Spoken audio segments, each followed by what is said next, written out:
Hi everybody, I'm John Self and welcome to Self Perspective, a video blog with information and insight to help you manage your career.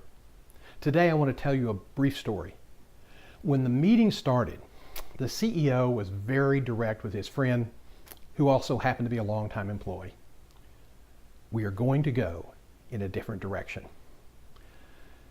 What he meant to say was, we are replacing you because you refuse to adapt to change. Now, the first scenario is pretty brutal, but the second is really a real bad place for an executive to be, someone who refuses to change. Now, we have to understand this. Some of us are basically created with that resistance. We're not as comfortable with change. That's just a part of who we are.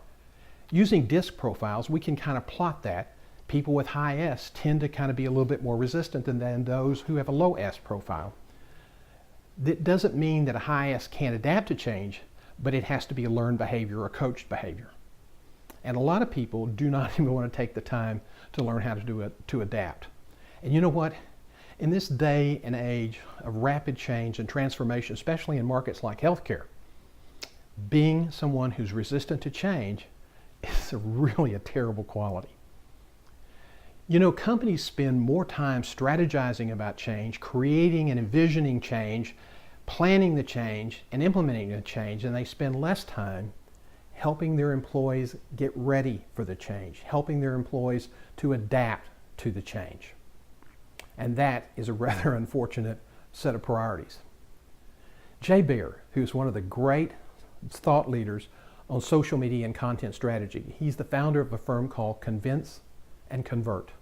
And he does some great work and produces some wonderful articles and essays. And a lot of it really has application to career management. So I encourage you to look him up on the web.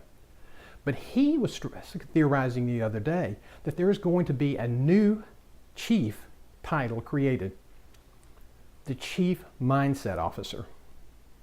And you know, that's not a bad idea. We already have Chief Experience Officers, we have Chief Engagement Officers, we have Chief here, Chief there. But what we really need is someone who is a chief who is responsible for helping the employees, who will have to experience the change, implement the change, to help them learn to adapt and to understand, to help them change their mindset about the transformation that's occurring in our industry. So, if you are someone who really feels like you are not comfortable with change, call me. There's ways that you can be coached into adapting. I hope this has been helpful information. If you have a question, you can reach me at asktherecruiter@johngself.com. I'll talk to you next week. Thanks for watching.